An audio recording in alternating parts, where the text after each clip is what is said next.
పేరు రాజు. మేము పుట్టకట్టన డబ్బాలో ఉంటాం. అయితే మేము 2 గంటలకు లేచి సౌండ్ వస్తుందని బాత్రూమ్ పోతే 3 వ్యక్తులు ఉన్నారు, టాటా సుమో ఉన్నది. ఆడ మీరు ఏం చేస్తున్నారు ఏం కథని అన్న అంటే వాళ్ళకు బండిలో ఏదో సామాన్ వేసుకున్నారు, దబ్బు అంటే తిప్పుకొని పోయినరు. పోలీసులు ఫోన్ చేద్దాం ఆయన మొక్కులనే తిప్పుకొని పోయినరు సింగోట మొక్కన వాళ్ళు. నా పేరు ఎండి బాబు, మైనార్టీ ముస్లిం మసీద్ కమిటీ అధ్యక్షునిగా నేను ఒక చిన్న మనవి చేయాలనుకుంటున్నాను. కోడేరు గ్రామ ప్రజలకు కానీ పెద్దలకు అందరికీ. ఈరోజు ఉన్నటువంటి శివాలయం ఆలయం వెనకాల గణేష్ విగ్రహం ఉండడం జరిగింది. ఎంతో పురాతనమైన విగ్రహం అది.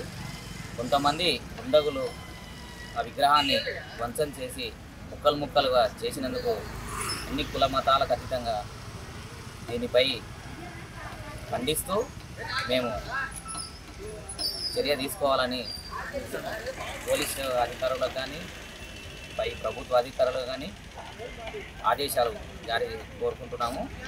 మరియు ఆ దుండగులను పట్టుకునే విధంలో ట్యాక్స్ స్క్వాడ్ కావచ్చు, బ్లూ టీమ్స్ కావచ్చు.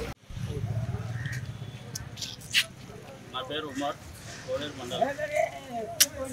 పురాతనమైన విగ్రహం ఇక్కడ ఉంది శివాలయం పక్కన, వినాయకుని బొమ్మ. అది రాత్రి 1కి అట్లా దహనం చేసింది. కానీ పేరు సూపర్ వెంకట స్వామి, కోడేరు శివాలయ కమిటీ సభ్యునిగా పనిచేస్తున్నాం.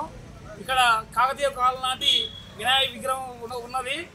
ఆ విగ్రహాన్ని గతంలో కూడా 2 సార్లు ధ్వంసం చేసే ప్రయత్నం చేసిండ్రు. అయినా నేటికి మన పైన చర్యలు లేవు.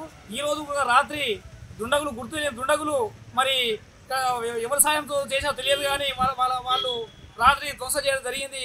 కావున బ్లూ స్ట్రీమ్ని ఇప్పటికైనా తీసుకొచ్చి ఎవరైనా బాధ్యులైన వాళ్ళని గుర్తించి కఠినంగా శిక్షిస్తారని చెప్పి మేము కోరుతున్నాం. లేని ఎడల ఆమరణ తీసి ఇక్కడ బైఠాయిస్తామని చెప్పి మేము ప్రతిజ్ఞాముఖంగా తెలియజేస్తున్నాం. మరిన్ని వీడియోస్ కోసం ఛానల్ ని సబ్స్క్రైబ్ చేయండి. లేటెస్ట్ అప్డేట్స్ కోసం వాట్సాప్ ఛానల్ ని ఫాలో అవ్వండి. అండ్ లింక్ డిస్క్రిప్షన్ లో ఉంది.